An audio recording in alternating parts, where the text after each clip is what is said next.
Looks like we have a viewer in. Welcome, foolish mortal, to this haunted live stream. I am your host, Madame Leota, and hopefully we're gonna get through this as best as we can without much buffering. It's honestly just gonna be a chill stream.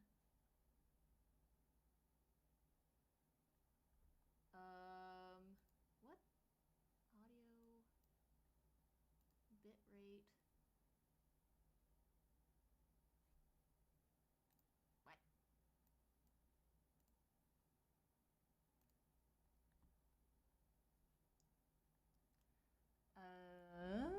Let's try turning it up a bit.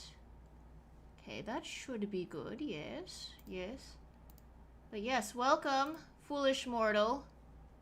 The one foolish mortal that is on this live stream. We're just gonna try to get through this as wonderfully as we can. So how are we doing? How's it going?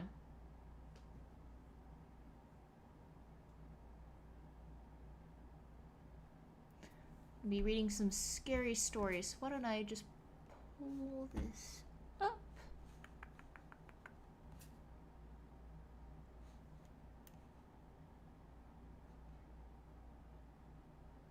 Not enough video. There's plenty of video right here.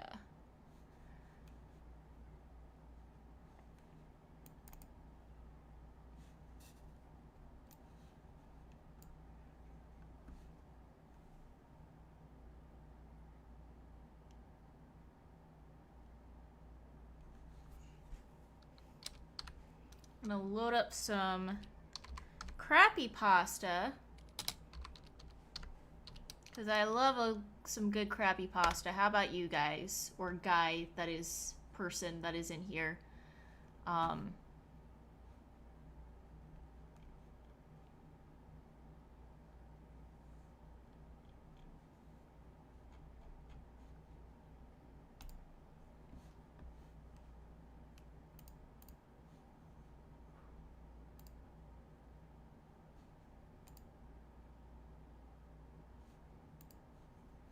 I love some good crabby pasta.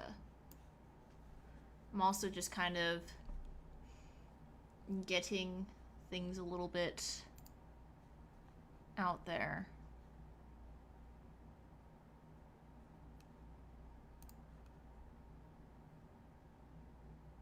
Okay.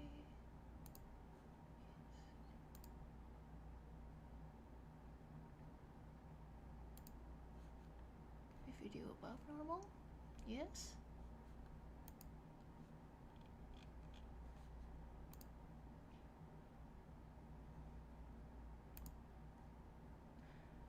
Am I skipping at all, by the way?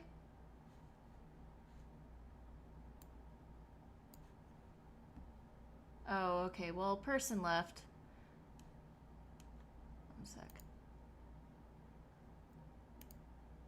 I'm also just kind of getting things a little bit...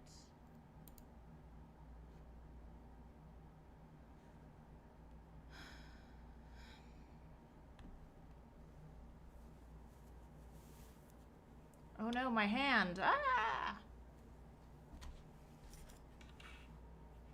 Well, whoever liked this live stream, thank you. I appreciate it.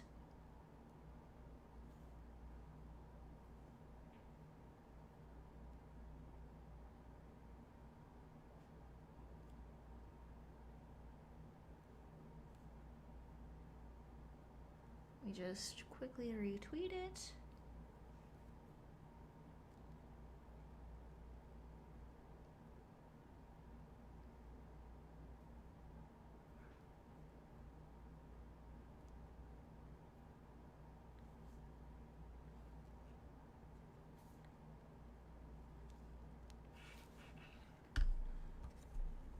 Now, I don't know why it is poor.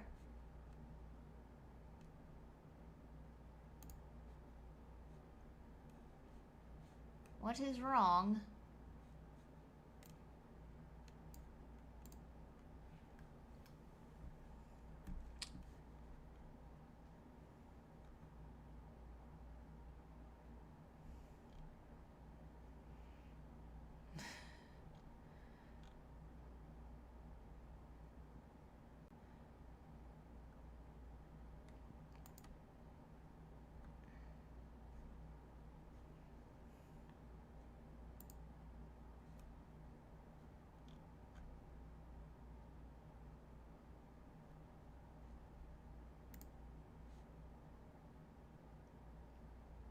Trying to find the perfect crappy pasta.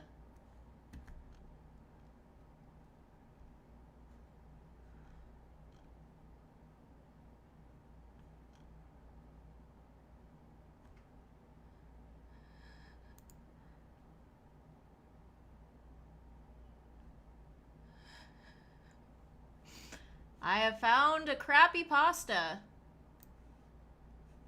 There's no viewers right now to enjoy this crappy pasta, but I have found it. And it is great. Maybe I need to turn off my phone's Wi-Fi. There we go. That should free up some things.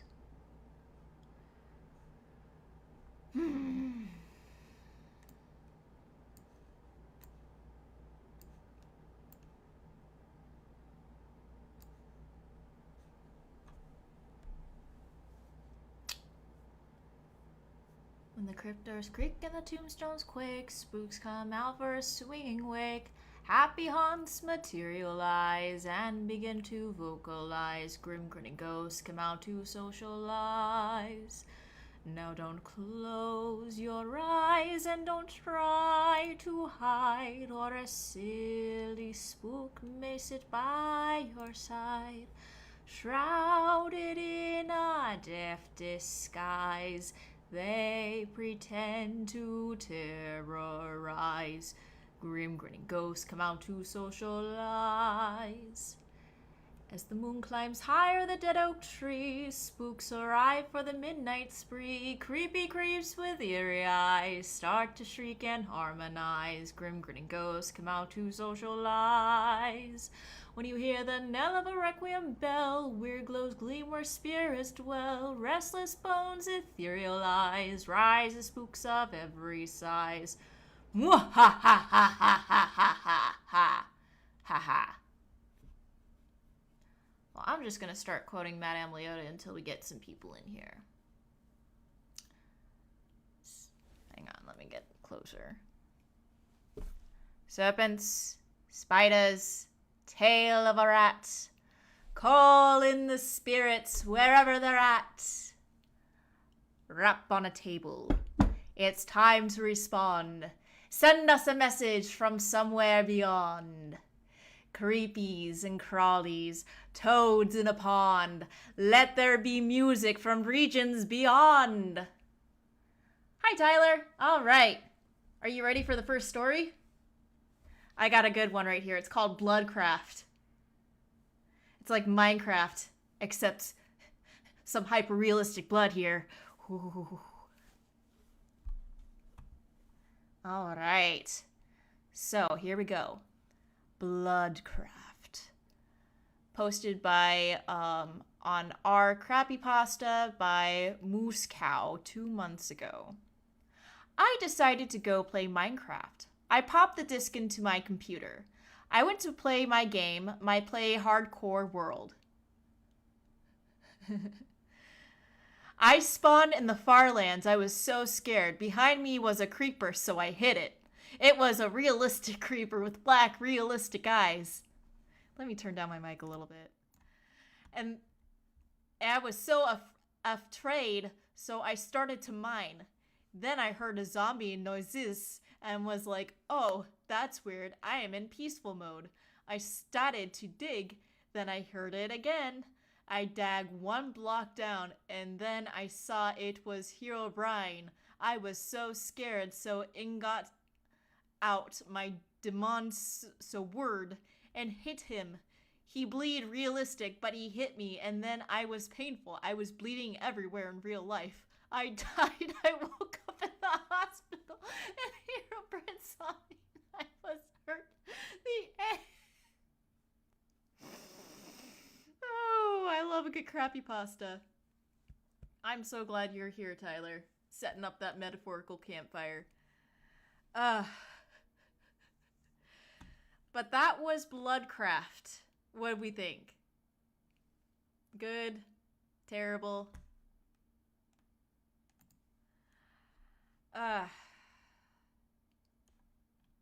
Let's see.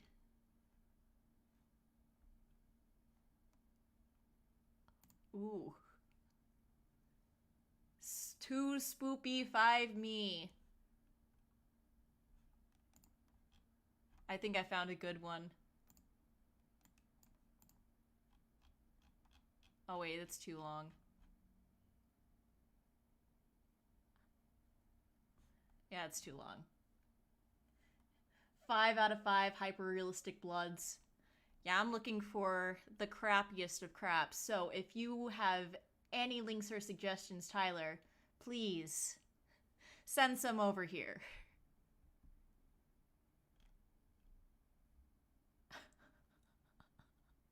Oh no! Oh no! I found one! I found one! Oh god. Thank you. But in the meantime, I found one called Vegeta Gets Prostate Cancer.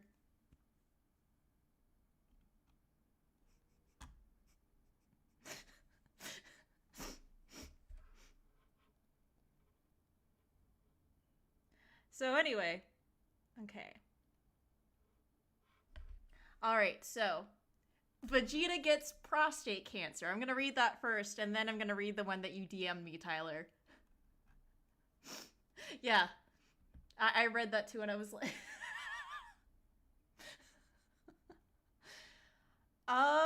alright. It's not... Looking over it now, it's not as bad as Dipper Goes to Taco Bell. Like, that terrible. I would not subject anybody to Dipper Goes to Taco Bell. But yeah, that's disgusting. So, but... Yeah, that's... Already. Okay, so anyway. Vegeta gets prostate cancer. From our crappy pasta. Posted by Tubby Squirks 4 months ago. Capsule Core Lab, age 780. Hey Vegeta, what are you doing laying in my bed? Kakarot said as he entered the room. Come on, Moro isn't gonna defeat himself. Oh, Kakarot, this cancer thing's This cancer thing's pretty strong. You'll have to defeat Moro by yourself. Vegeta, what's up with your hair? A Saiyan's hair isn't supposed to change. Kakarot, it's part of the chemo. Not even a Super Saiyan can best stage 4.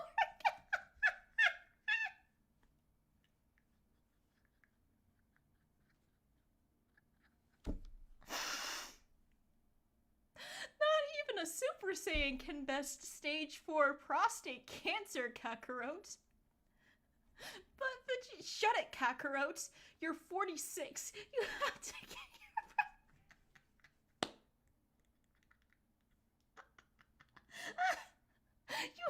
get your prostate checked before it's too late. Oh, jeez. But Vegeta, I'm 39 physically. Oh, Kakarot. It doesn't matter anymore. It appears, despite my best efforts to the contrary, I've won. Vegeta, you're not making any sense. Go B and let's stop Moro together. I think that's where they meant to say Super Saiyan or something. Kakarot, tell Bulma and Trunks this isn't a battle I can win. You'll tell me for them. Right, Kakarot? Vegeta, why don't you just take this Senzu bean? It fixes everything. Oh, Kakarot. If a Senzu couldn't fix your heart virus, what makes you think it would fix this? Chemo's the only hope, Kakarot. But what about the Dragon Balls? I can find them and summon Shenron to heal you. Not even the power of Denda's magic dragon can stop this, Kakarot. Don't you get it, Kakarot? Cancer always comes back. Oh, Jesus Christ. That got dark.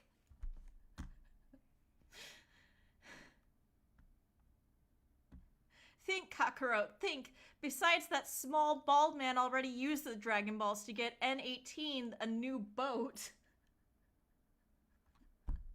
Right? I don't have a year left, Kakarot. Are you talking about Krillin? Don't you dare talk about Krillin. Wait, Kakarot, no! Kamehameha! His name was Vegeta, a proud Saiyan prince. The end. This was Vegeta Gets Prostate Cancer, an original story by me.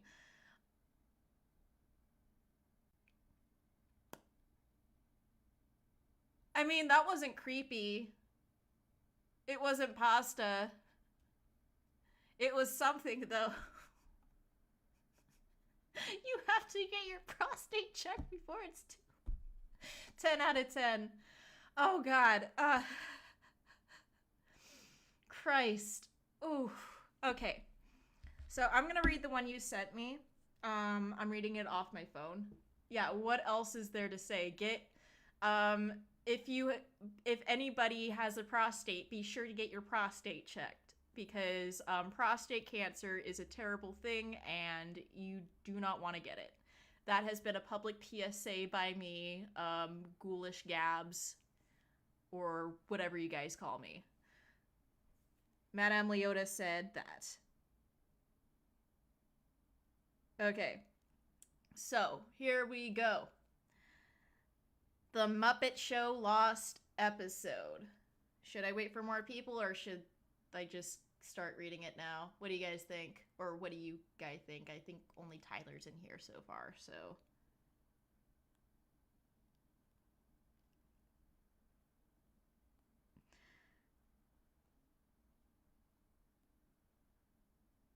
Alrighty, I'll wait for more people. In the meantime, we're just gonna chill. Just have a chill little stream. How you doing? How's your Halloween?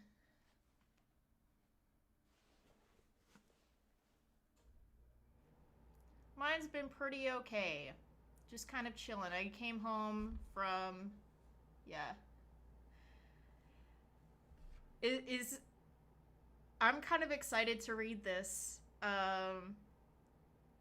Like, are we I've had no trick-or-treaters show up. I live in an apartment building anyway, so we don't really get that many kids. So, you know. It is what it is. Unless somebody knocked on my door while I was yelling about prostate cancer. Otherwise, yeah. Yeah. I came home from dog sitting for my mom. And I was like, okay, I'm gonna dress up and do this because I got really nothing better to do. We had our big Halloween party last night here, but I had to go back over to my mom's to, again, dog sit and all that. But yeah. Also deciding whether or not I want to spend money on ordering a pizza. Wait, why am I putting this glove on? I have to scroll through the phone. Yeah, good old Roxy. This is my mom's dog, but she was kind of my dog first, you know, before I moved out. But yeah, good old pup. Good old pup cup. Let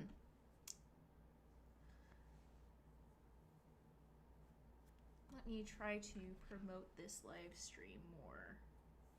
Just a moment. I'm gonna retweet your tweet, Tyler. Creepy pizza. Ooh, I'm getting hungry for something. I just want like a... Like, I don't want anything on this pizza. I want like the cartoon cheese pizza. Like, that's what I want. I love puppies too. That's sad. We never really dress up our dogs, but for Claire, my sister and her boyfriend got like a little candy corn bandana. It's really cute. I'll probably pull up the picture at some point. Ooh, I got another one. Mickey. Okay, cool. So, we'll read the Muppets Show Lost episode, and then we'll read Mickey's Best Friend creepypasta. Yeah, it's adorable. I gotta make a new one of these little banner things once I get the time and effort. Things take forever.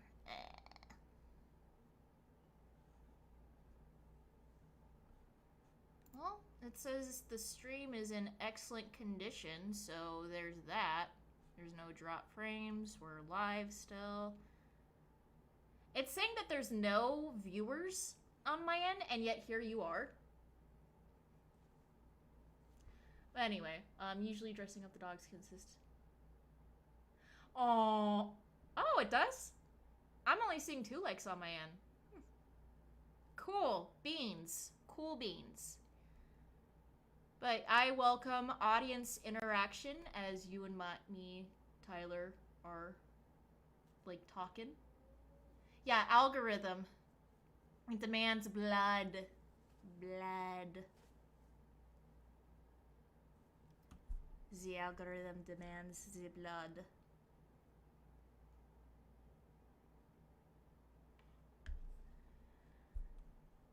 If I had more say, I'd get people in on this stream via Discord, but I don't know how to do that.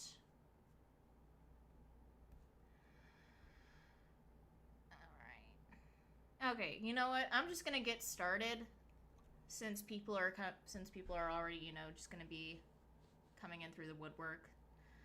Let's get it started in Let's get it started in here. Let's get it started in Yeah, it's starting to look like some 20-something's poor person's bedroom with old ass furniture. Madame Leota got a downgrade after she moved out of the mansion. What can I say? Okay, so are we ready? I don't know, because I'm reading Creepypasta Agatha. If you get howdy, Rob. If you have any crab experiments, like crab experiment creepy, we can make a crab experiment creepypasta right here and there. Oh my god, that's what we're gonna do after the other one. I don't know. I really want her to. Kimmy! I can't do the Miss Piggy voice. But anyway, let's get started. We have, thank you, Tyler FG, for sending me this in. It's called The Muppet Show Lost.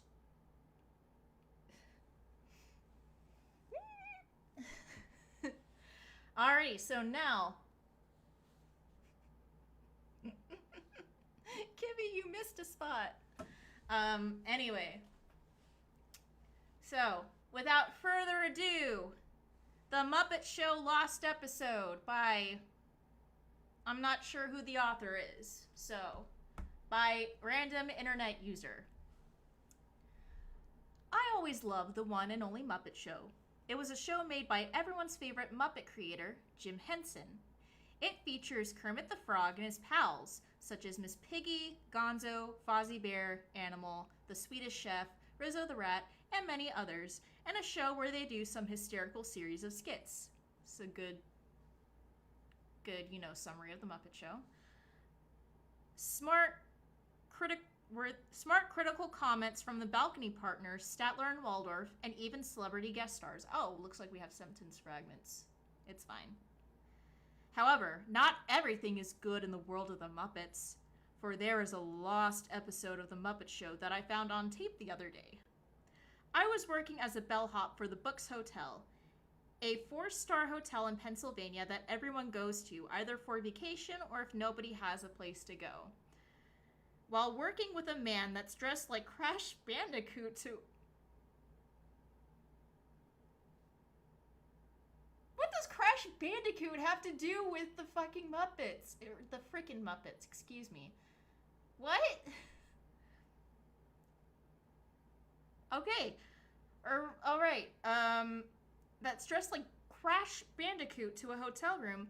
I saw that he was holding a VHS tape that said, as I read it as clear as the dawn of light, the Muppet Show Lost episode, typed in the horrible Comic Sans MS fonts, and had a weird copyright date, which was 2012. Funny! Jim Henson died a few years ago, so that makes no sense. I asked him for the VHS tape. He said no, so I snuck behind him and grabbed the tape from him without noticing as I ran to my workroom. Gotta work on those, detecting skills, Crash. I guess so. Comics, the MS in Comic Sans MS stands for Muppet Show. Comic Sans Muppet Show. Makes sense. Alright. So we have the tape that we stole from Crash Bandicoot. Of course, nobody was in the workroom. I was alone. So hey, maybe it was the day off and I didn't get a day off. I'm more excited about watching The Muppet Show on VHS. I hope it's funny. Well, the spark of hope was gone when I set up the TV, put in the VCR, and pushed play. Oh no. Here we go. The opening had Kermit the Frog and the letter O in the Muppet Show logo looking disappointed. I mean, that's Kermit's usual kind of deal, isn't it? He's either like worried or disappointed when he's not doing that. Yay! He then yells in a more aggressive tone, "It's the Muppet Show with our very special guest tonight."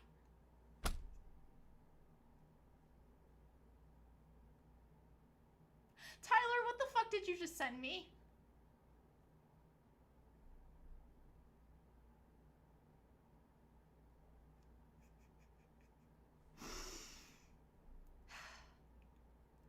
Alrighty, composed. Alright. It's the Muppet Show with our very special guest tonight, Crash Bandicoot. Yay! I mean, woo! You broke me for a second. I'm back. And instead of him cheering, he vomits out red meat from his mouth.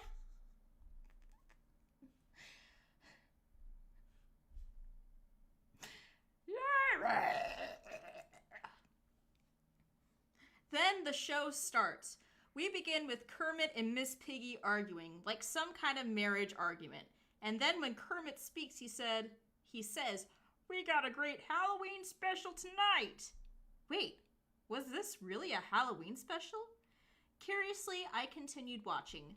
Then when Rizzo the Rat appeared on the screen, Miss Piggy yelled at him out of nowhere, "I'll show you how to make a Halloween special! Hey, yeah!"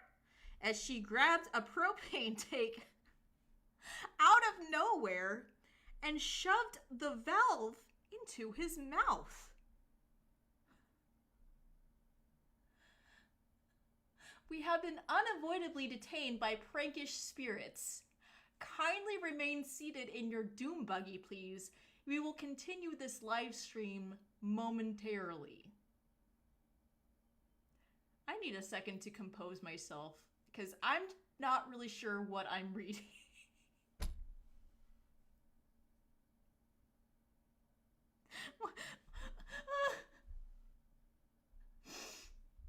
Okay. Composed. As she grabbed a propane tank out of nowhere and shoved the valve into his mouth. "Buck Strickland, forgive me for using the propane for this," said a voice of Hank Hill out of nowhere. Wait, was that the voice of Mike Judge or an older man? Was Mike Judge even popular yet? No. This timeline's all fucked. Or screwed, excuse me, screwed. This might be art. The second skit was with Gonzo, standing on one leg with a noose on his forehead while holding a skateboard. "For my next act," said Gonzo, "I will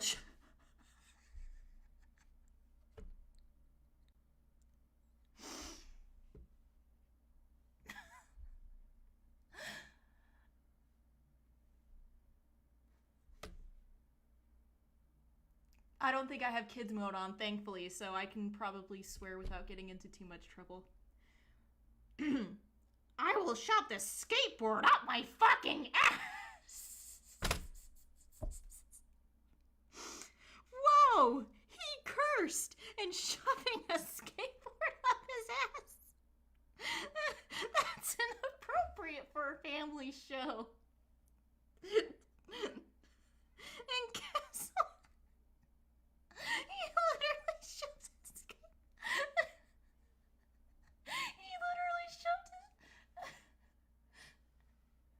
his Escape from Vault Disney Creepypasta, Tony and Tony, get in on this. Tony, get... Christ. And guess what? He literally shoves his skateboard up his ass. How do they do that without, you know, the puppeteer stuff?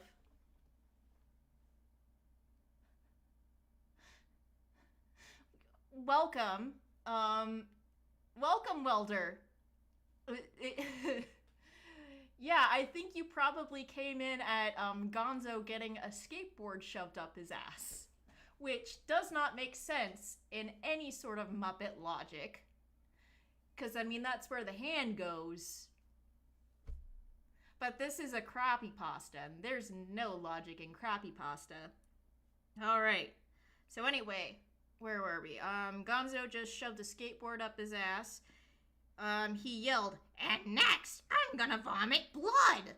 And he vomited blood and red meat. I'm starting to think that this isn't a real Muppet Show episode, let alone a Halloween episode. We cut to Statler and Waldorf in the balcony. Statler said, "Man, that sure was a pasta." Waldorf asked, "Well, why do you say that?" And Statler responded, "Because it wasn't creepy enough. Oh, ho, ho, ho, ho, ho." And they laugh. Yeah, you can blame Tyler for this, by the way. Tyler sent this to me. Next up, Fozzie Bear came onto the stage and with a weird, angry German accent. I'm not going to read it in a German accent, though. I'm going to read it in the Fozzie Bear accent. "What do you get when you make the last episode?" he yelled. "By putting an episode on VHS. Wait, you mean this last episode? This episode? Oh my god, I can't well, I guess it was more of a satire." Then he ran and kicked Rizzo the rat, and we see highly realistic blood and gore, which could rip Jim Henson and his family to tears. The idea of Gonzo passing by via skateboard up his ass at some point during Muppet Bit. That's the unrated version of Muppet Vision. You have Gonzo rolling by every once in a while with a skateboard up his ass. Hi, Agatha! If you send me any crab experiment things, I will be sure to read them. Well, it's still not as bad as when I was on Fear Factor. Christ.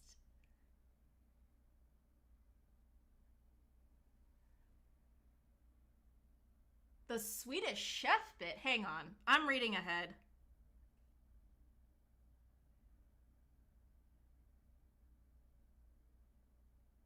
Oh. Oh, no.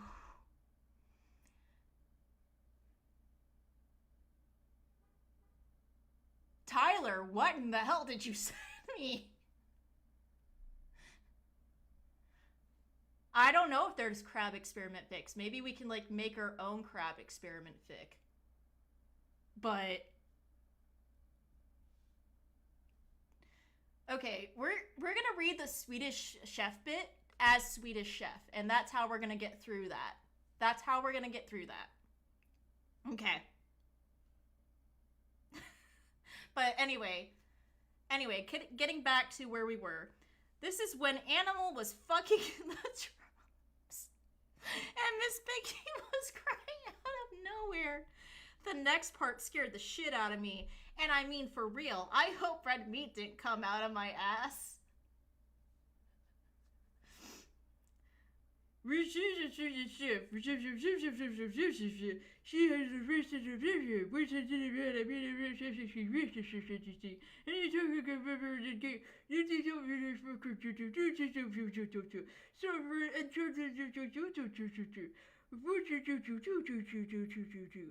What's with the cursing? Last time I checked, this show was for the whole family. I guess not. So he grabs a Muppet chicken and cuts it up with hyper-realistic gore. He impales the head, breast, and 2 legs of the chicken and eats it raw?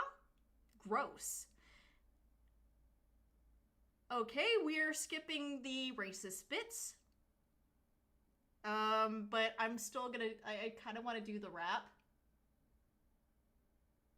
You can swear. This is a R-rated thing. It's fine. Yeah.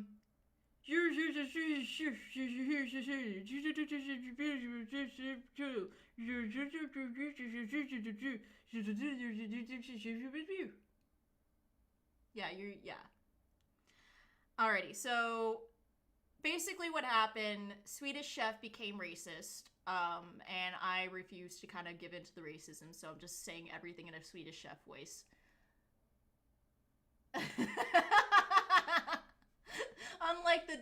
Unlike Disney Plus, ayo. We should, what's the thing on the, whatever. Anyway, so, Swedish Chef just did a rap because he was being racist. And it was the lyrics, I typed the lyrics up in Comic Sans while screaming bloody murder to my fans as I read the book, The Cat. Oh wait, this is a whole rap.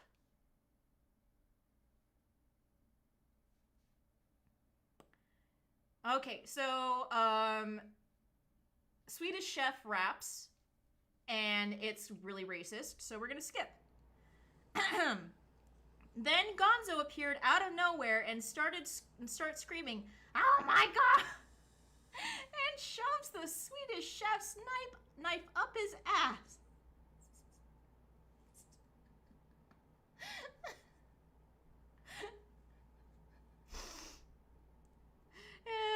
For my next act, I will scream bloody murder and cry for the Tick. Does anyone remember that TV show of the Tick? Then Crash Bandicoot appeared. Well, actually, more like the guy I stole the VHS tape from. Wait, it is him. Hell, he looks like him except more sinister. Kermit comes in and introduces himself to Crash, but then Gonzo starts screaming in agony some more. Statler and Waldorf appeared in the balcony again. Waldorf said, "Looks like Gonzo is like an onion." And Statler said, "Yeah, and that's why he has layers," as they laughed, but more sinisterly. Ho ho ho ho ho ho ho ho ho. I have no explanation for this. I am reading this like almost completely blind. And you are all coming with me for this ride. Yeah, Crash Bandicoot is in this. We cut to Crash drinking Mountain Dew soda, assuming he's promoting Mountain Dew. "It's not easy being green," Kermit said out of nowhere as he took a knife and peeled his skin, only to reveal real-life frog guts. The episode then faded to black, as I saw was a demon version of Crash in the center of the screen. He said, "Happy Halloween, Muppet fuckers." That's a great, I want that. I want that on a t-shirt. Happy Halloween, Muppet fuckers. I want that as a t-shirt. The last shot of the episode was Kermit shooting himself with a gun. I questioned myself on why I saw this episode. Bitch, me too. I mean, what was this shit? The final episode of the Muppets? This was how they would end the Muppets? I mean, what the fuck? I hear a knock on the door. It was Crash Bandicoot. I tried to contact the police as he said, "No way to get to the phone. You're now a Muppet." I raised my left eyebrow, questioned what he meant. And yes, it meant that he was gonna turn me into a Muppet. He grabbed the strings, trying to choke me, and I froze. Looks like I am a Muppet. Yeah! He tangled me and slammed my head into the wall. And the last thing I saw before fainting was Crash Bandicoot drinking Mountain Dew. Well, as the old saying goes, obey your master. The end. Tyler, what did you just send to me? What is this? What?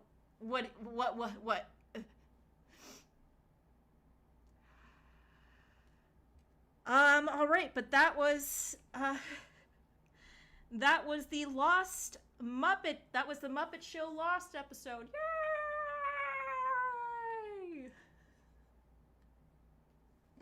That is absolutely a scary sentence. Crash Bandicoot drinking Mountain Dew. Alrighty. I'm just gonna quickly read over that last one that you sent me, Tyler, and make sure there's no racist bits in there. Oh, is it actually scary? Hang on. I'm gonna read.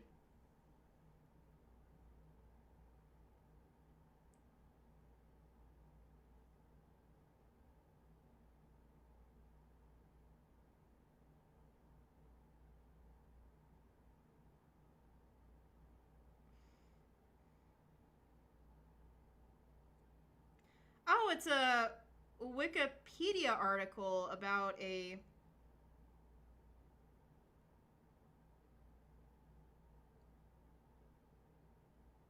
lost Mickey Mouse short. Okay. Yes, that was a thing.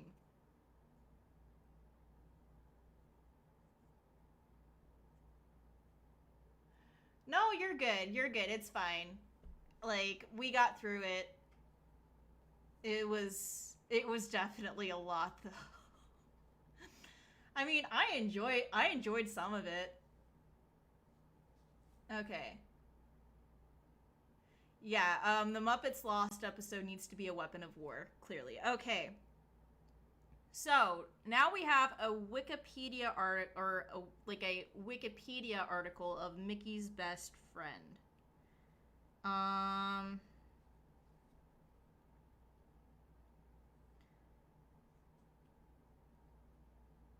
Mickey's Best Friend is a controversial 10-minute cartoon that was shown in theaters on November 15th, 1929.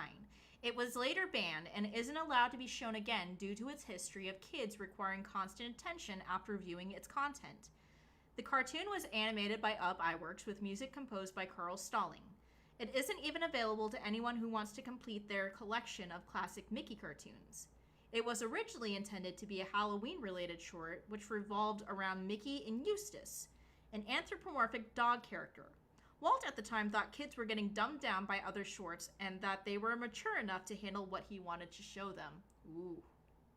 So we have like a precursor here to the thing. Well, I'm glad Agatha liked the Muppets Lost episode. Because I kind of liked it too, aside from the racist bits. Anyway, plot of Mickey's Best Friend. Mickey is driving to his workplace in his car. Along the way, it breaks down due to an engine problem and he gets out to check it. When Mickey finds out it's beyond repair, he goes into a depression until Eustace arrives and helps out by fixing the problem. Mickey is relieved and introduces himself. After getting Eustace's name, Mickey invites him to go with him somewhere. Eustace asks Mickey if he was supposed to be somewhere, but Mickey lies to him and decides to skip work. Which, you know, Mickey Mouse at the time, that's very on character for him. This is like late 20s, early 30s.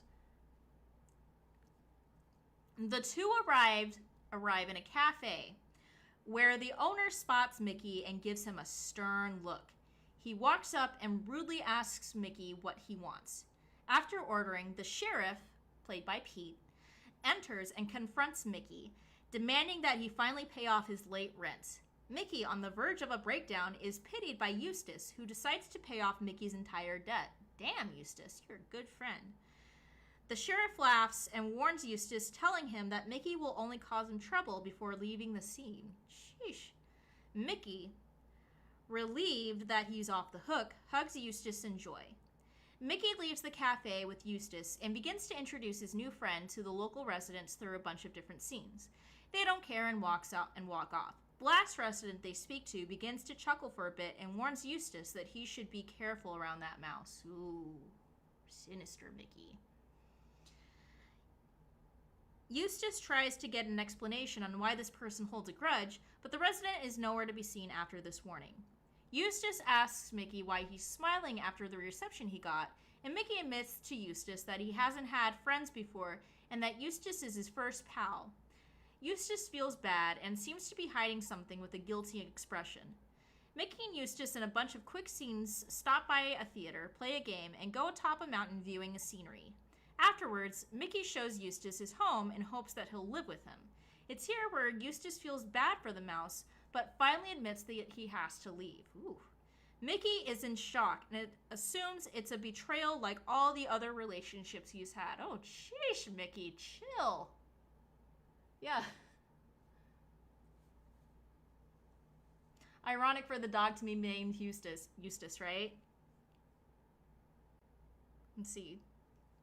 Eustace tells Mickey that he isn't pleased by the town, and especially the residents, and is going to search elsewhere. He apologizes to Mickey and gives a few encouraging words before finally heading out the door. Mickey rushes and grabs Eustace by the leg and pleads to stay, but Eustace shakes his head. Mickey decides that he can't lose his only friend and knocks him out with a rock that was found on the ground. So like a reverse Kingdom Hearts 2 Goofy kind of situation. Oh, you mean like the Squidward suicide creepypasta? Oh, wait, you're talking about an actual episode of SpongeBob. Who knows? I don't know. The next scene shows Mickey walking down the stairs to his basement. He turns on the lights where Eustace is tied to an operating table. Eustace is still unconscious. Mickey begins to sob and act apologetic. He talks to Eustace through his state, telling him that it has to be this way. He constantly shouts that he can't be alone anymore, and finally gets a knife from under the operating table and begins to work on him from off-screen. After Eustace finally awakens, it is revealed that he's no longer anthropomorphic, but a real dog. Ooh, chills. He begins to freak out and can only make barks. During the freak out, it switches to first-person mode and we see Mickey entering the room. Eustace no longer seems scared the moment he sets his sight on Mickey. Through the mouse, he feels like he needs Mickey and finally pounces and licks him. Mickey tells Eustace that nobody will ever know about this and how it will be their eternal secret. He tells Eustace that he'll be known as Pluto until they part. The scene switches to Mickey's home and zooms out. The sheriff's laughter is heard along with the residents who had warned Eustace about Mickey in the first place. The end. Holy shit. Woo! Now that was really creepy. Thank you, Tyler. Damn.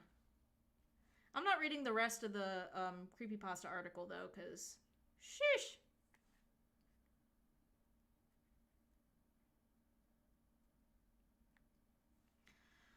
All right, but that was the lost Mickey cartoon, Mickey's Best Friend. Ooh.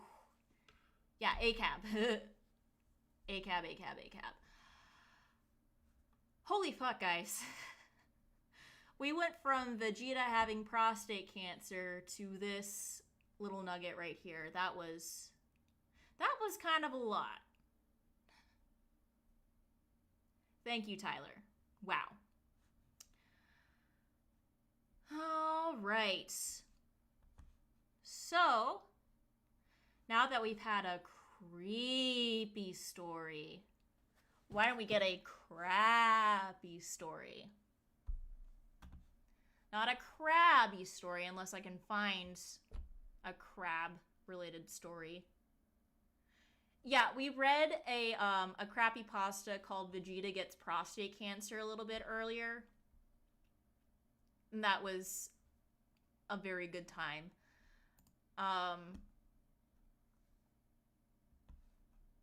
But yeah. So let's see.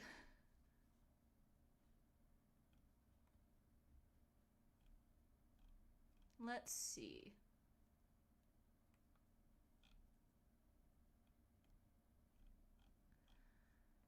And if you guys have any sort of creepypastas or crappypastas, you can send them to me through my Twitter. It's on the little thing right here at ghoulish_gabs. Just DM them to me. Yeah.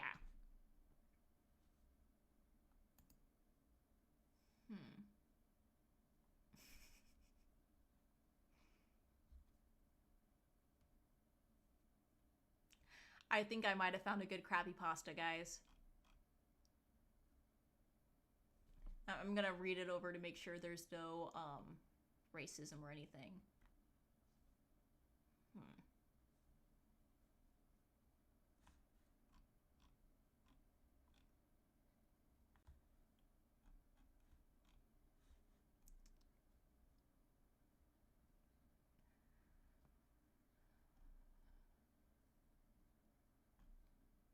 Okay, yeah, there's a little slur in there. I don't really want to read it. Okay, never mind. So again, if you have any sort of crappypasta suggestions or creepypasta suggestions, go ahead and send them my way via my Twitter. You can tag me in a post. You can send them to me, DM me. Oh my goodness. It is the fabulous Agatha Vile here in this live stream. Welcome, Agatha. Welcome. Welcome. All right. How are you doing tonight, Agatha? Are you making any spooky crab experiments? Haunted Mansion creepypasta.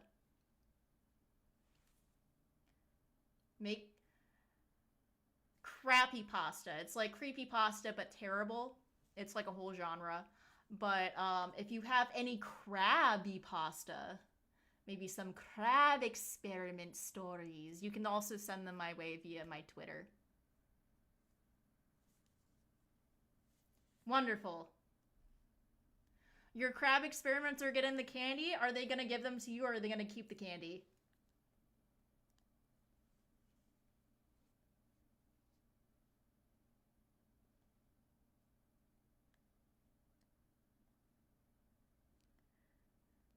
Ooh, I think I've read this. Oh, I like this one. This is a good one.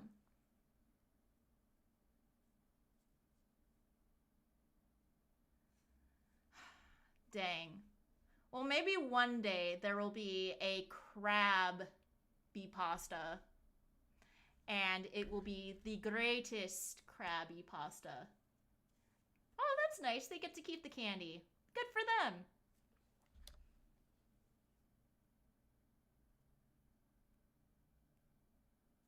Okay. Now this one's a little bit long, but this is a pretty good one. This is called Grad Night at the Haunted Mansion. Yes, they've worked hard for their costumes. All right. So, Grad Night at the Haunted Mansion. On June 4th, 1983, my high school was one of many that took us to Disneyland for Grad Night. If you've ever been to Disneyland on Grad Night, you know how much fun and how crazy it can be. The park stays open extra late, the skippers who drive the Jungle Cruise boats let loose and tell dirty jokes, and there's plenty of opportunities for people to sneak booze and weed in. Getting a bunch of amped high schoolers in Disneyland is one thing, but when a nightlife and party atmosphere behind it, things can get pretty nuts. If only it was Crab Night at the Haunted Mansion. Maybe one day there will be a story about the crab experiments in the Haunted Mansion. It'll be great. Anyway, my two friends and I, Anaheim locals, were particularly excited. We all love Disneyland, and while we didn't get to visit often, living practically in the park's backyard gave us more opportunities than most. In addition, We hadn't been since the new Fantasyland opened earlier that year, going from sort of a medieval fairground to a storybook village, so I was kind of looking forward to that. Unlike a lot of people who were there, we intended to keep things clean and have a grand old time of it, hit as many rides as possible, and just revel. We will write plenty of fan fiction in your name and in your great-grandfather's name, Agatha. Don't you worry. Ooh. But the big plan for the night was kind of ambitious and maybe a little reckless. To this day, I can't remember who suggested it first, only that we all thought it was a great idea. We had already gotten into the park and gone on a number of rides when it was brought up, while we were sitting on a bench in Frontierland eating churros. From where we sat, we could look across the rivers of America to Tom Sawyer Island, and past that where the river curved into New Orleans Square. Poking above the trees was the cupola of the Haunted Mansion, with its clipper ship weather vane. The sun had just gone down, and the sky was awash with dull orange and purple clouds, most of which seemed to loom behind the cupola. I'm saying it right, cupola, right? Okay, that's probably a good idea. This is a bit of a long story, so if you need to head off to bed a little earlier than that, I wouldn't blame you. But yes. Let's see. Pointed out how perfect and spooky the whole thing looked, and that got us talking about it. The mansion was a collective favorite, and being dumb kids, we agreed to do a little exploring, to effectively spend the night in the Haunted Mansion. We laughed about it as we got in line, moving past the brick columns and up the walk towards the mansion, but inside I was a bit nervous. You have to understand, security was a bit more lax back then, so it was plausible that we would have been able to pull this off if we were careful. Plus, grad night always had kids getting into trouble, and the likelihood of us getting banned for good was not as high as it could have been. But I still felt tense. That feeling you get when you're scared about to go on a thrill ride for the first time, excited but hesitant. The three of us, Mike, Karen, and myself, had all worked it out. When you first enter the mansion, you're escorted into a room that seems to stretch and warp before your eyes, which is actually an elevator that takes guests below the ground, where a hallway connects to the ride beyond the park's berm. As everyone else crowds out of the room and into the Hall of Morphing Portraits, we lagged behind, which the disembodied voice of the ghost host jokingly warns you not to do, and fell in at the very back of the line. By the time we piled into our doom buggy, there was no one else behind us, and the black, endless procession of clamshell-like cars were empty. We went through the ride as normal, cracking jokes and making banter at all the old familiar scenes until we reached the exit crypt. We stepped out onto the moving platform and walked towards the escalator ramp that led from the crypt back to the park outside. If you don't know, the escalator hugs the wall on the right, but on the left is a small crypt scene where a tiny ghostly bride stands on a stone shelf and tells you to yeah, Mike, Karen, and myself.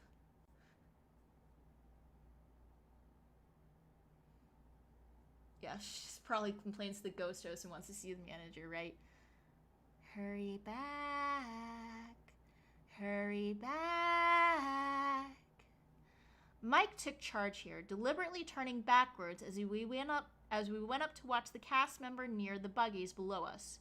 Mike's a big, broad-shoulders guy, a football player through and through, and his bulk hid me and Karen from view as we slowly ascended.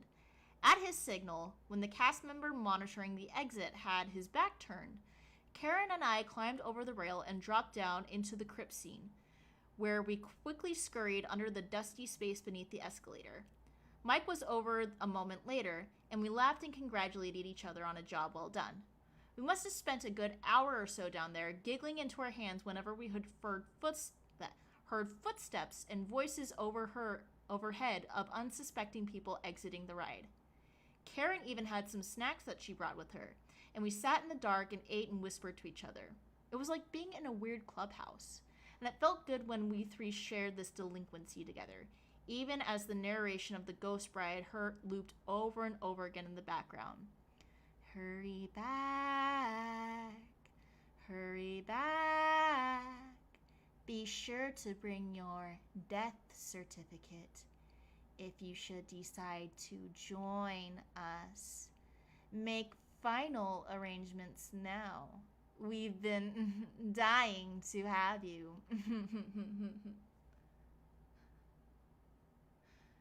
Oh yeah, that is pretty deep cut. Eventually the novelty wore off and we got quiet and then listless. Sure, we managed this much, but then what? Karen pointed out that it had been eerily silent for a while. Other than the monotonous speech of the bride and the other spooky ambient sounds, there were no more people coming up the ramp. Mike said that he thought maybe the park had closed, but that made no sense because it was open all night on Grad night. Not wanting to get in trouble, but also wondering what was up, I volunteered to clamber back up and take a look. When I did, using some of the crypt scenery for hands and footholds, I saw that there was no one around, not even a cast member down on the unloading platform at the end. When I reported this, Mike and Karen climbed back up as well, and we went back down at the unloading station to look around. All the doom buggies coming along the corridor were empty, and there was not a single person in sight. It was odd to say the least, and I felt like something was definitely off to have the place so empty. I was about to suggest turning around and heading back outside when Mike said he'd always wondered where the doom buggies went after they dropped you off. They rounded a dark corner in the crypt area and vanished from sight, and Mike was curious what was down there. Now really, I should have said no. There was no point, and we could get into some serious trouble if we snooped around back there. It was probably just a utility corridor anyway, since the buggies looped back around into the loading room anyway. But I was young, and I was stupid, and when presented with a golden opportunity like that, it was hard to pass it up. Thank you. Years of practice. So we went ahead and jumped into a doom buggy going by, and it slowly rounded the corner into the darkness. This was uncharted territory for us, and even if it turned out to be boring back there, at the very least, we get a chance to see it. Maybe get another ride out of it. Hardly a day goes by where I regret not having saying something. The main thing I remember was how Spartan it was. It wasn't quite pitch black, but it was even gloomier there than the rest of the ride. There were small lights set into the walls on either side of the track, but they were low to the ground and far between. The walls were painted black, and the corridor seemed so narrow that I felt boxed in. It was quiet too, other than the hum of the track moving the buggies. I felt tense, and Mike and Karen weren't helping that because they looked tense too. I think it was dawning on all of us how much trouble we might get in. Where'd that doom buggy go? It keeps going on the little track. There's like a little corner, it rounds off, it goes through like a bunch of utility stuff and goes back into the load area. It's a big, long, continuous track. Omnimover technology. But anyway, they are now in the Indiana Jones rat rooms. That's a joke, by the way. Ha ha ha ha ha. I think it was dawning on us, on all of us, how much trouble we might get in. I think a minute or so I'd passed like this, us going down that dark, featureless backstage corridor, when the ride suddenly stopped, and I nearly jumped out of my skin as a voice from somewhere overhead, and laughed when I realized I had been startled by the normal breakdown spiel. Playful spooks have interrupted our tour, the recording went. Please remain seated in your doom buggy. We will proceed in just a moment. The teasing was immediate as we all pointed to each other how we jumped. We waited for the ride to start again, and every 30 seconds or so, the spiel would play. We have been unappointedly detained by prankish spirits. Kindly remain seated in your doom buggy, please. We will continue our tour momentarily. This went on for a good long while, 10, maybe 15 minutes, and still the buggies hadn't moved. No one had come looking for us. We were getting antsy, and the silence between the announcements was becoming unsettling. Then Karen leaned out a bit and looked around, and she noticed the door first. Just ahead, past the buggy in front of us, work lights revealed a little alcove and a utility door on the right-hand side of the corridor. We were so sick of being in the buggy, by that point we were willing to try anything. So after a short discussion, we all squeezed out of the buggy, pressed against the wall to go past the next one. Mike had some trouble here, Mr. Broad Shoulders. Yeah, that's probably a good idea, no worries. And stood before the door. I pushed it open, finding it unlocked, and it led to a metal staircase leading down into the darkness.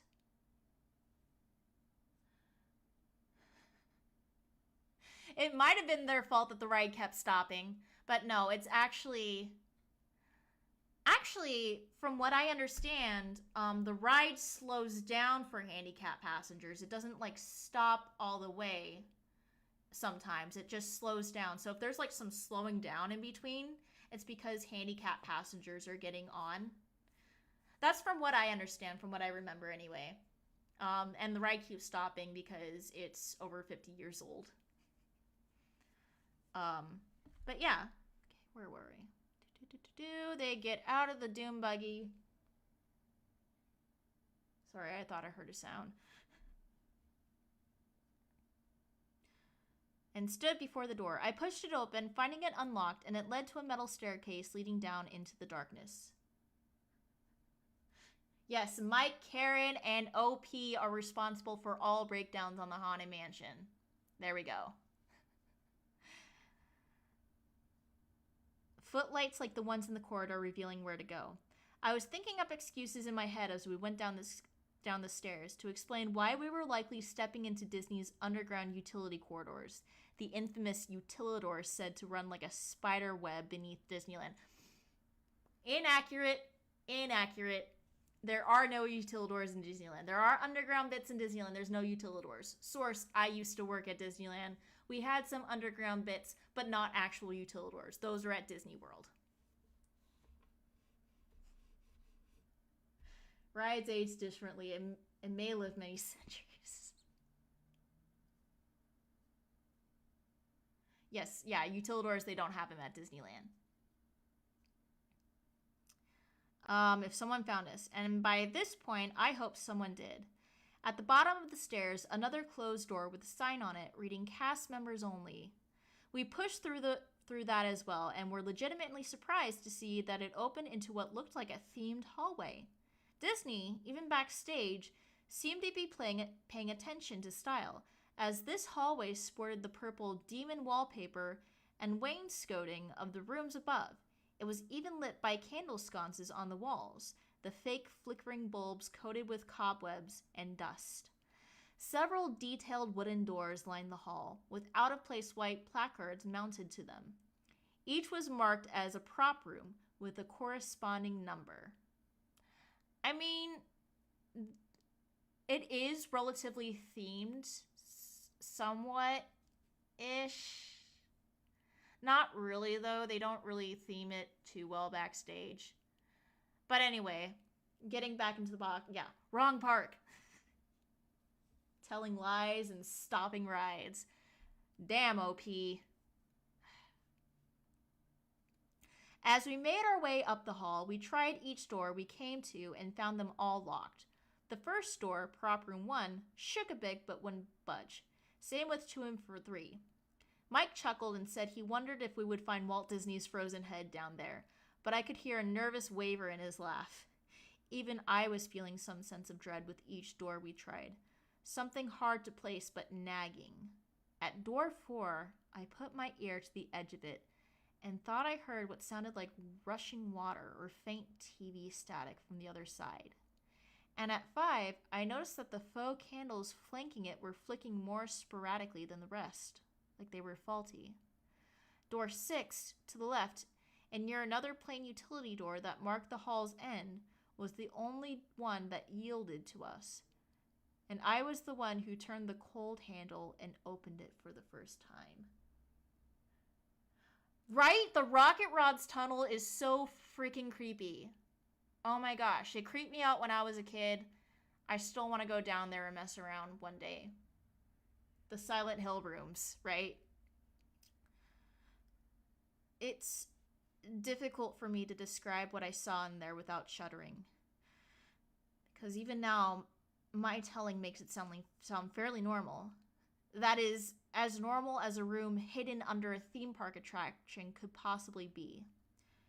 It wasn't very big, almost like a large storage shed. Unlike the hall, this one was the bland utility black and lit by a single fluorescent light in the ceiling, albeit a dim one. The walls were lined with metal cabinets, and there was some sort of large archaic gadget shoved into one corner, not unlike the old computer banks from the 60s. But what caught my attention right away was the grinning figure near the far wall across from the door. A dummy, or an animatronic of some sort, lifeless and unmoving, but standing on its base. The discovery was fascinating to all of us, and without thinking, we all edged into the room and immediately approached the figure. It was clearly meant to be one of the ghosts in the ride. A specter in a top hat with a skull-like face, cartoony, bulging eyes, and a leering smile. One of the teeth was even painted gold. He stood in a bow-legged stance, one gnarled hand holding a cane and the other a hat box. Ding, ding, ding, it's the Hatbox Ghost, guys! We got some Hatbox Ghost creepypasta. It's him! Maybe after Splash Mountain gets a retheme, those animatronics will be stored in the Rocket Rod's tunnel. I think they're going to be using some of them for the ride, because, I mean, they fit with the theme. They're swamp animals. At least some of them do anyway. Yeah, spoopy. Yeah, so it's our boy, the Hatbox Ghost. They found our boy, the Hatbox Ghost. None of us had ever seen this particular character on the ride before, though Karen said its face looked a lot like the tall, skinny hitchhiking ghost from the end of the ride, because they have the same face model. I was just turning away from the figure to look at the cabinets when there was a combustion roar from the hall outside, like the sound of a passing motorcycle, followed by a loud, bassy, I think it was supposed to be brassy boom that made the floor shake. Whew. I'm the Hatbox Ghost! The door to the room swung shut, and the fluorescent light sputtered and went out, leaving us in total darkness. Mike gasped, and Karen screamed, and I was just reaching out for them in the dark when I heard a peculiar whirring sound. Another light came on, this one a concentrating green light above the Hatbox Ghost, showing a skeletal smile for a moment before the light faded and another faded on, illuminating the Hatbox. I could see through the material of the Hatbox now and saw the ghost's head grinning for me on the inside. The pattern repeated itself rhythmically, making it seem like the ghost's head was disappearing from his shoulders and appearing in the Hatbox. Yeah, Gatsby. Jay Gatsby's ghost is in this. Sorry, we can't escape. There's no escape from high school literature class. None of us had ever... Yeah, this was probably written before, like, the big Hatbox Ghost thing. Made it seem like the ghost's head was disappearing from his shoulders and appearing in the Hatbox. It wasn't a terribly convincing effect. Yeah, no kidding. But in the dark, when with the strange things going on around me, it genuinely scared me. I turned and stumbled through the room, ready to get out of there, feeling around for the door. Now even the light on, the ghost shut off. And I heard Karen and Mike's feet crash, or behind me, a crash, and the sound of something solid tapping the concrete floor. I tried pushing the door open, but it wouldn't budge, and somebody slammed into my back in the dark and caused me to hit it hard. I was dazed but unhurt, and another scream from Karen fueled my adrenaline even more. I instead gave the door a tug and it opened. I was out in the hall without a second thought, without even looking back. I started running, sprinting back the way I had come, gasping for air. I was never a very athletic kid, but panic kept me going. I heard the sounds behind me, footsteps, Mike and Karen yelling in terror as they followed, and what seemed like rapid knocking and banging on the doors all around me. Dun, dun, dun, dun, dun, dun, dun, dun, dun. But I refused to look over my shoulder. up the stairs and back into the doom buggy corridor in what felt like a matter of seconds. The doom buggies were moving now, endlessly traveling through the shadows. I knew it was risky to jump into one in this narrow corridor, and for a moment I stopped, trying to figure out what to do. I finally looked back down the stairway I had come from. I thought Mike and Karen had been right behind me, but they were gone. I called out their names, my voice echoing down the stairs, but there was no reply. Not until I heard something tapping the metal stairs, coming up towards the door, and saw an unfamiliar, vague shadow on the wall that I flung the door closed and dove into the nearest buggy, which carried me down the corridor a little ways before finally emerging into the limbo-like loading room. Gatsby, yeah. Canon, that clown chair at the boardwalk, that's just the ghost of Jay Gatsby. All the effects were still running here, including the eerie music and sounds, but there was still no one else around. I yelled for help, but no one appeared. As soon as I could, I jumped out of the doom buggy and ran back up the line into the Hall of Morphing Portraits.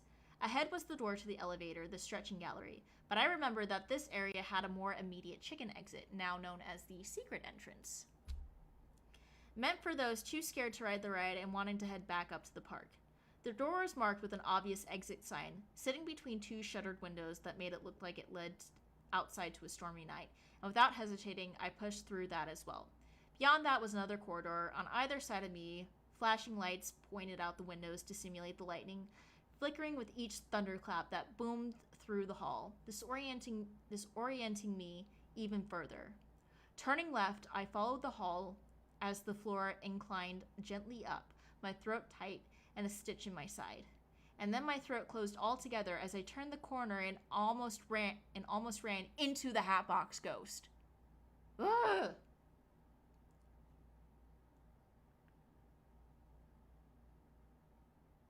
Oh wait, it's the nanny chairs. It's not, they don't have clowns on them. I've never been to Disney World. Sorry, that was a brain thing. Yeah. You can experiment, you can do crab experiments on them. It was standing smack dab in the middle of the hall, between me and the door that led outside. I scrambled backwards instinctively, but the figure didn't move. It was a static prop, grinning its cadaver grin, backlit by a ceiling light further down the hall. The light also broke the illusion of the Hatbox, and I could see vaguely the shape of the disembodied head through the scrim. I was thoroughly convinced at that moment that thing was going to suddenly jerk to life and come after me. But it didn't. I had no idea how it gotten down from there on the sublevel, or how it had so quickly. Maybe the one I'd seen below wasn't the only figure. Maybe Mike and Karen were pulling a fast one on me and had dragged the figure up with them. I was frozen, trying to figure out where to go next, not wanting to go anywhere near the ghost, but not wanting to backtrack either, because I still felt like there was something sinister behind me. Nervously, I croaked out the names of my lost friends. There was no reply. Noises from the hall seemed to come floating down the hall, or noises from the ride seemed to come floating down the hall, muted, but ever present. Then I heard the groan.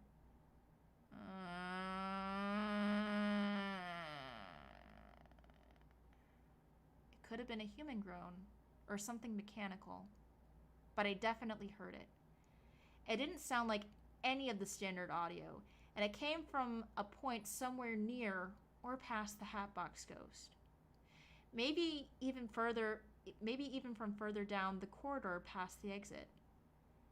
As if this were a trigger, I realized that either of my eyes had adjusted to the dark, or the lighting had somehow changed, because I looked again at the Hatbox and saw a thing inside through the scrim. There was a head still there, but I knew it wasn't the ghost's head. It wasn't even a cartoon caricature of a head. It wasn't Mike or Karen. It's at this point the details elude me. I know that what I saw shook me to my very core. And that's the part of the reason it took took me so long to recount this. I remember seeing the thing in the box, seeing that it was indeed a human head. A man's face, a face I didn't recognize, seemingly looking back at me with shocked, pleading eyes.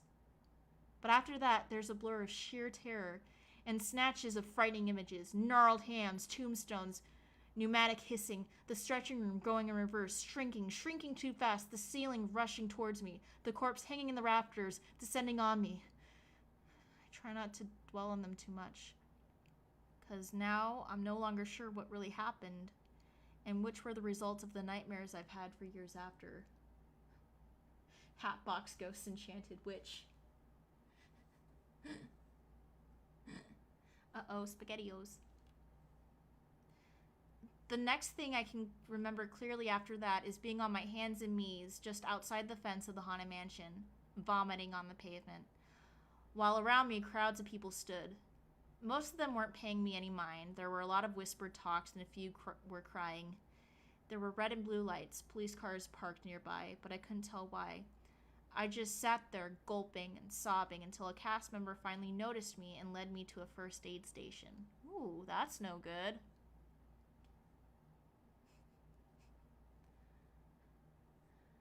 Oh, the giant Hatbox figure from D23. I missed that thing.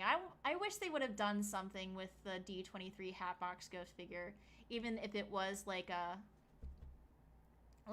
test thing. Like, I wish they would have done something with it. Karen was there when I arrived, and she jumped up and hugged me tight when she saw me. I don't think either of us made much sense. We were both at our wits' end, but it was such a relief to see her. After all that, any questions I had fell by the wayside. I never forget how haunted she looked, wide-eyed and pale, barely able to form a sentence without tearing up. Mike never turned up.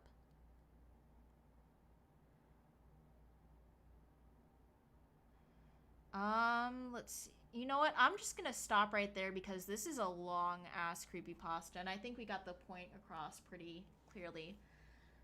But yeah, that was the first half of... What was it again? Of Grad Night at the Haunted Mansion. It was a really spooky one. Yeah, they can install that... Oh. That would be super scary, having that inside the Haunted Mansion. You turn a corner into Mexico, and there's the D23 Hatbox Ghost AA just like...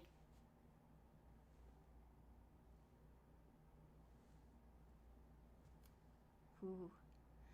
Alrighty, pleasant nightmares, Tyler. Thank you for coming on.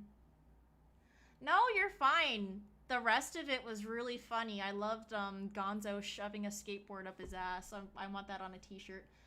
Alrighty. Good night, Tyler. And are you heading off, Agatha? I'm not too sure if you're heading off yet. But if you are heading off, Agatha, pleasant nightmares, and I will write all the fan fiction of the crab experiments. Not the fan fiction, all the crabby stories. I'll give you all the crabby stories in the world, Agatha. But yes, good night. Alright. Hey! Bless me. Alrighty. Good night, Agatha. Thank you for coming in. I appreciate it. Pleasant nightmares. But if anybody else is still around, it's only 7:30 this time. The night is still young.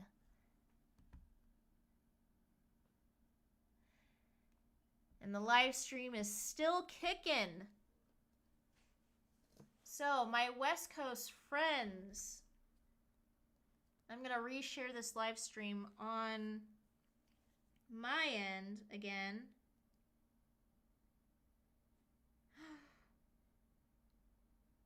Oh no!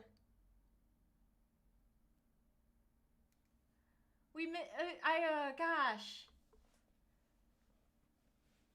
Agatha left as I just saw Rob, what you posted.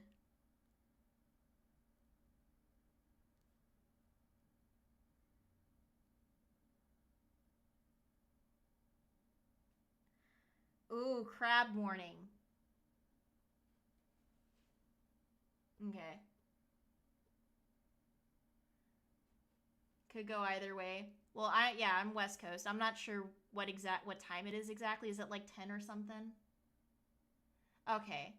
Well, if Agatha reads it, as long as she's able to read it, like this. Ooh. Wow. Okay. So this is on the Creepypasta subreddit, sent in by Rob, called Crab Morning by on r/creepypasta by J. Hemingway. The sun was barely coming through my window. The noise of an unending alarm slowly convinced me to leave my bed and begin my day. I crawled from my bed with sleep still clouded my eyes and walked towards my kitchen. I poured the coffee grounds into their paper prison and started the pot with a yawn. As I raised my arms in a morning stretch, I turned towards my bathroom. I dropped my sleep attire and stepped into my shower.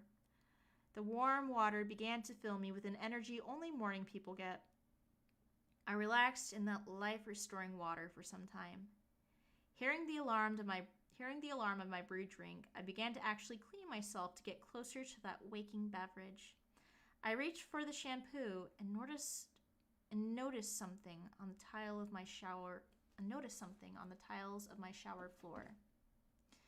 It seemed to be some sort of dark patch of mold. I promised myself that I would clean it later as I put the shampoo in my hair. I closed my eyes and lathered in the product, and while doing so, I realized that I was hungry. Really, really hungry. Starving. My mind began racing. I was starving. All I could think about was that mold. Damn it, I got soap in my eyes. Starving. Oh my god, I'm so hungry. My eyes, they burned. That mold. I submerged my head into the shower stream for relief. Damn it, my eyes, they still burn. My whole face burns. Oh my god. I kept my head under the water, and long after the water turned cold, my pain began to subside. I opened my eyes to red. All I saw was blood, but I wasn't bothered in the fact. I was more focused on the soreness of my body. The horrible hunger from earlier was still with me, but just less pronounced. I looked at the mold on the bottom of my shower, almost dropping to my knees. I was able to grab myself. I saw my hand was no longer my own, but instead a large claw. I looked to my left hand to be greeted by another slightly smaller claw. I wasn't scared. Intrigued, maybe. I looked to the mold again and brought my mouth parts closer and began to consume. And that was Crab Morning. Holy fuck, that was great. Yeah, nice. Some Halloween stuffs to still watch tonight. Like, you can, like, come by and stop by anytime. I'm probably gonna be, like, putting on, like, maybe Night on Bald Mountain soon. I need a tissue. There's tissue. But holy shit, Crab Morning. Wow. That was fantastic. Thank you, Rob, for linking that. Okay, I'm going to share this live stream to anybody else that wants to join.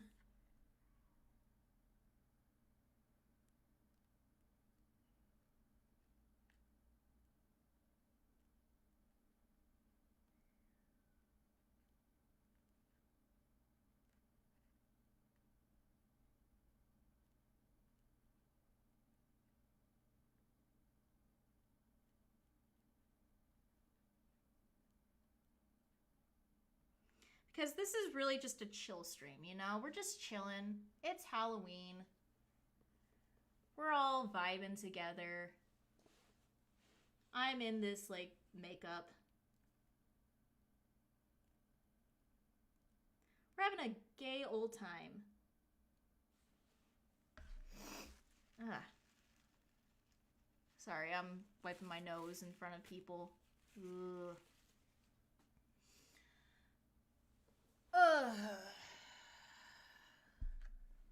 Debating on whether ordering a pizza or not.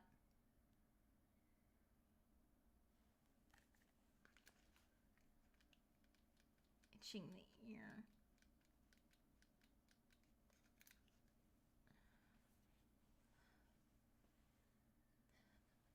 The Flintstones are not the only ones that can have a gay old time, damn it. Us bisexuals here in Arizona can also have a gay old time. In makeup and wig and stuff.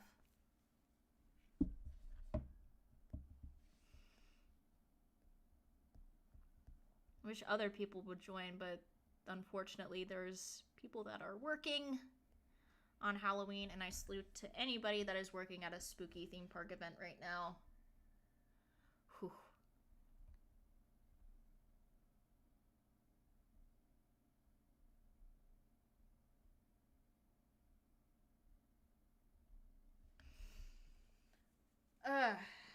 You know, reading that Haunted Mansion story reminded me of the short story that I wrote in college for a grade. It's not good in the slightest. It's like a 10-page little short story thing that I wrote all about like this little girl wanting to go on the Haunted Mansion after hours. And again, it's not great. I mean, I could read that. It's like a... When did I write it? It's a 7-year-old. It's a fucking 7-year-old thing that I wrote. Jeez. Is it that long ago? Huh.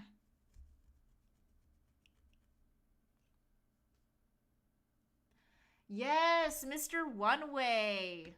I know of Mr. One Way, the guy on Space Mountain, where he goes on the rocket ship, but you never see him return. You know, my sister had a run-in with a Main Street ghost one year. Oh shit, somebody encountered Mr. One Way? Awesome. But anyway, there's an urban legend that there is a ghost of a woman in white that goes around on Main Street and helps lead lost children to the lost and found there, and or lead them back to their parents. She's a friendly ghost. My sister had a run-in with her because she usually was one that got lost. We used to get lost all the time when we would go to Disneyland. So it was one of those times when she was, you know, she ran off from my mom, or like they just somehow got separated. And she's just walking down, she's running around Main Street, she's crying, she doesn't know what's going on, she's lost. The way she says is, she says this lady in white kneels down to her, and, you know, she's like, "Oh, you're lost?" She takes her hand, and my sister's like telling her something, and this lady's just like half listening, and she leads her to the lost and found where my mom is waiting for her, and my sister turns around and the lady in white is no longer there. But yeah, she's apparently like some ghost that leads lost children to lost and found. Or maybe she's just a spooky cast member that just is there, or a regular at the park. If there are regulars at the park anymore, what with the reservation system.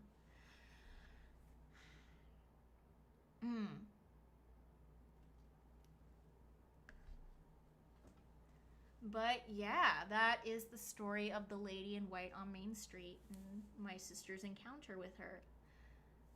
I sort of have a lame little ghost thing though when I was working at Disneyland. It's not as spooky or fun, but it's a ghost thing.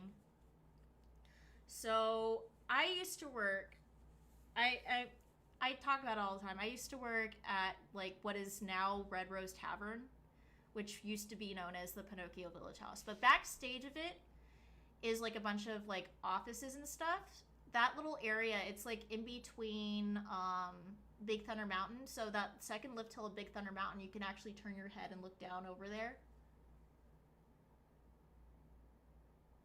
Ooh, that's scary. Live actor with a parasol. That would creep me out. Hope that was a bug. Ugh. But wow. But yeah, anyway, so I was backstage. I can't remember if I was clocking in or if I was on break or something. But I go through these double doors, and all of a sudden, and these double doors, without prompting, just open on their own. Nobody pushed like a little button that was saying like nobody pushed like the handicap entrance button or anything. They just kind of open on their own. And I mean, it was slightly breezy, but it wasn't breezy enough to open those doors. And I was like, huh. And so I kind of chuckled. I was like, yeah, it was the ghost of Walt Disney that definitely did that. And one of the managers, the people that wear like the nice suits that wear at Disneyland all the time, one of the managers came in, overheard me saying that, like, ah ha ha, yeah, it was clearly the ghost of Walt Disney, you know. And she was like, well, actually, it might have been the ghost of Walt Disney because he kind of wanders around Disneyland, you know. And so he probably wandered around here and did that because he wanders the park. And I'm like, oh shit, I encountered the ghost of my dead boss.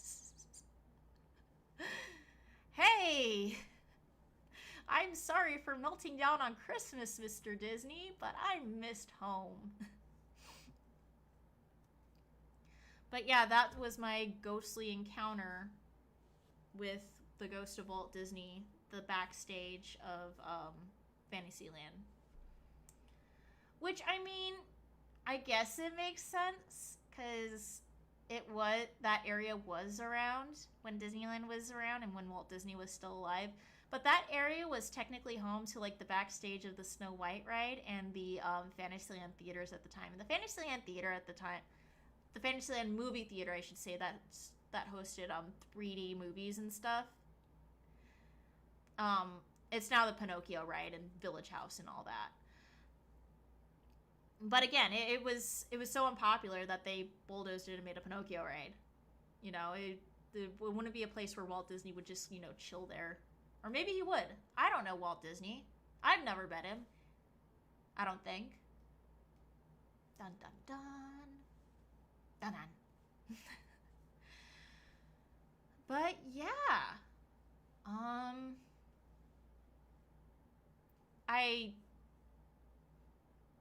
I heard like a little bit earlier, like maybe last month or so, I was involved in a discussion about Debbie Stone, aka the cast member that got crushed in America Sings. I had a conversation with someone that knew Debbie Stone, you know, knew of her and was like grew up around her.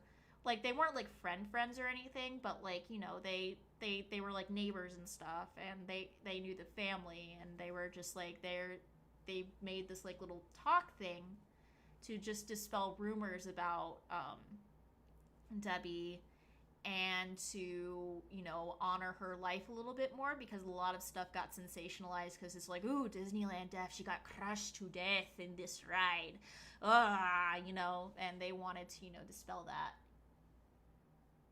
Yeah,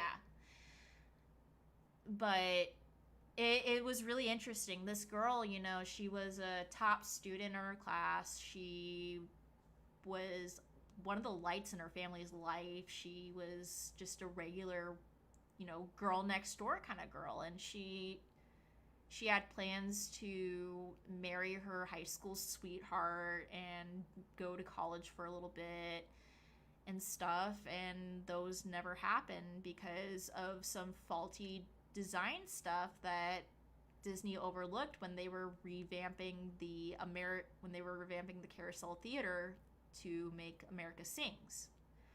And I can't really remember the whole schematics of it, but so with the original Carousel of Progress, it went clockwise, I think. No, wait, this is clockwise. Went clockwise, but America Sings went counterclockwise, and because of that, like the whole collapsing, something about it made like the wall stuff kind of screwy.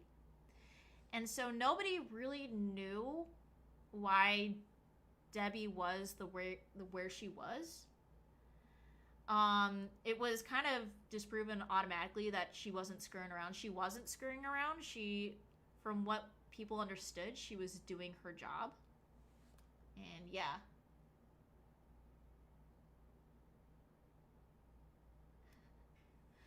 Yeah, I've read it so many times. Like, that was one of the things I did a lot of the time when I was there. You know, when I was growing up, there was this website called like DisneylandSecrets.com, and it was like this shitty little HTML site, you know? And it was just like this little, it was like a site about all the Disneyland secrets, and like some of them like would give me nightmares because it was all about like the backstory and stuff like that. I remember that's where I first learned about the Hatbox Ghost, was from that Disneyland secret site, and I had nightmares about the Hatbox Ghost afterwards. But yeah, it was like that. They would have like the incident page, and then like, you know, the Wikipedia articles about like all the incidents at Disneyland and all that. And it's just like, whew, a bit morbid.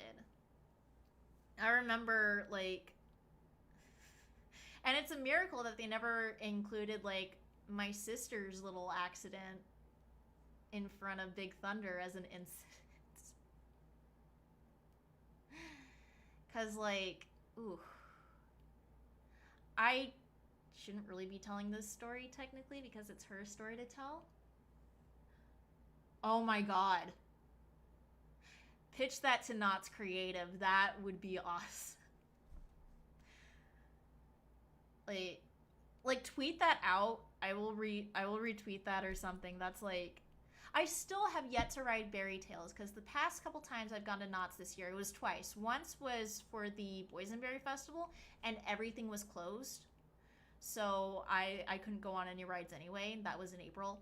And then when I went for Scary Farm a couple weeks ago, everything was just crowded. And I was mainly there just to do mazes and stuff anyway. So me and the people in my park, we didn't ride any rides. So I have yet to go to Knott's when it is regular and when everything is open. I've yet to go there and like do anything there. Like, legit, the only things I've ever ridden at Knott's Berry Farm was Ghost Rider and Pony Express, and then I think Accelerator. Yeah, I think Accelerator. We rode Accelerator. That was like the first time, and that was because I was a chicken at Knott's Scary Farm that year and didn't do any of the mazes. That was 2017. But yeah, ooh. Swing your razor wide, Berry, hold it to the skies. Yeah, I think we did like Ghost Rider at least twice that night. This was when I was still dating my ex, so yeah. Yeah, but I really want to go back to Knott's and like, you know, because I've heard so much good things about like the Calico Mine Train and the Timber Mountain Log ride, and just the Rapid ride, the one that Grizzly Bear Rapids is like a ripoff of. Yeah, I want to ride it all. Yeah, I've heard like a lot of good things about it. Like all the animatronics, how kind of special it is, how it was like, cuz I think this was like the former show was made before even like Pirates of the Caribbean, before Disney even did Pirates of the Caribbean, from my understanding of it anyway. I don't really know my Knott's history that well because I've only ever been to Knott's 3 times in my life. Looking to go more though. Really want to go. But yeah. Yeah, oh my gosh. So like I've heard so many good things about Mystery Lodge. Like my friend hypes up Mystery Lodge a lot. He's just like, oh my god, fucking Mystery Lodge. Mystery Lodge is like one of the best things at Knott's ever. It's like Pepper's Ghost on steroids, the show, and it's really great. And like they treat Native American culture with respect. I'm like, I'm here for that. When are they opening it back up? We don't know. Do something. Come on, Knott's. Yeah, but hopefully I'll be able to do that. I'm hopefully looking to return to California at some point soon. 1 second.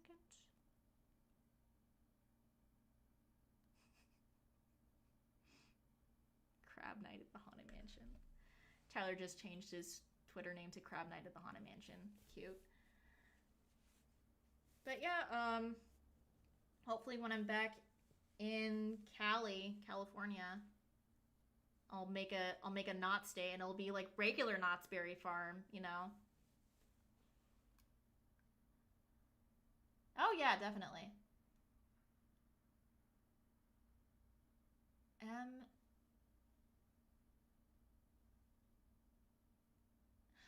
Really?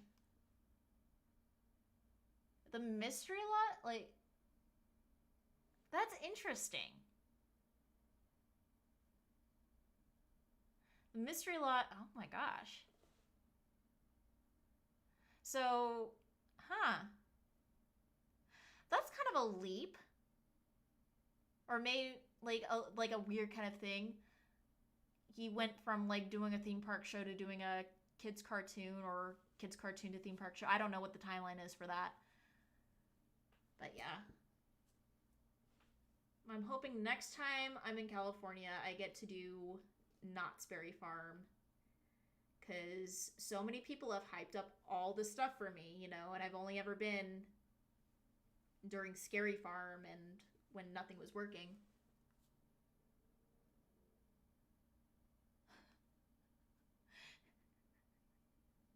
Oh my god, Grandpa Phil. I need to rewatch Hey Arnold at some point. I miss that show.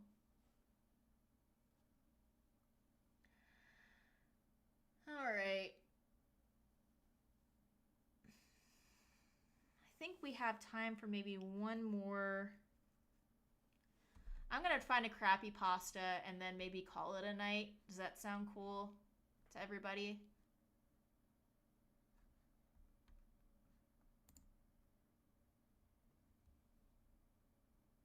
Meh.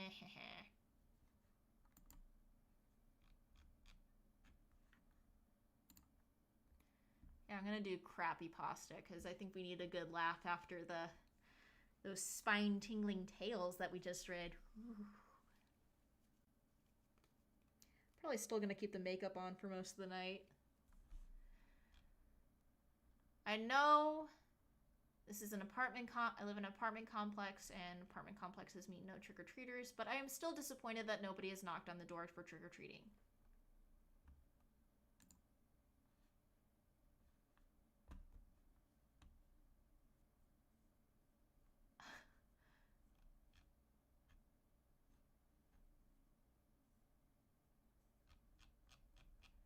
God, why are they so long?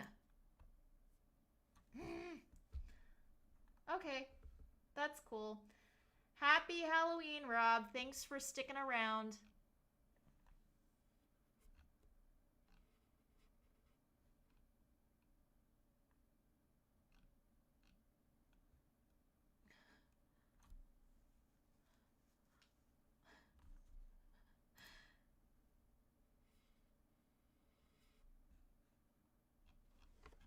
Okay.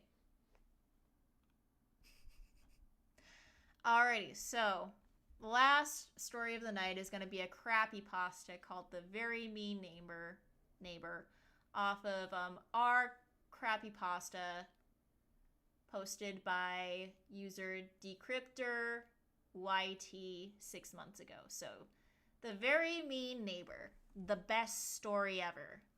A long time ago in a galaxy that is this one, there was a child named Richard. He liked to go to the movie theater and watch all the movies that were there because he liked to go to the movie theater and watch movies. The only problem was, oh wait, there were two problems.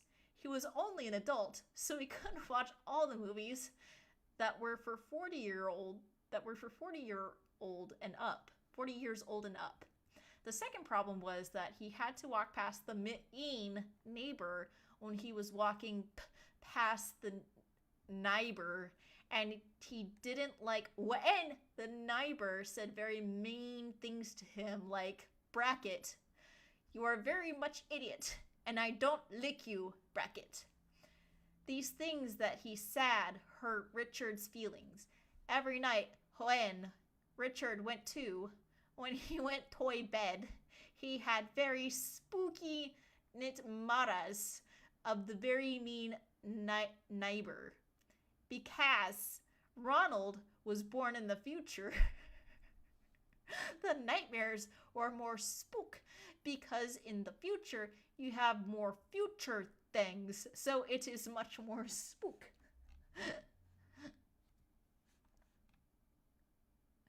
You have a skeleton inside you.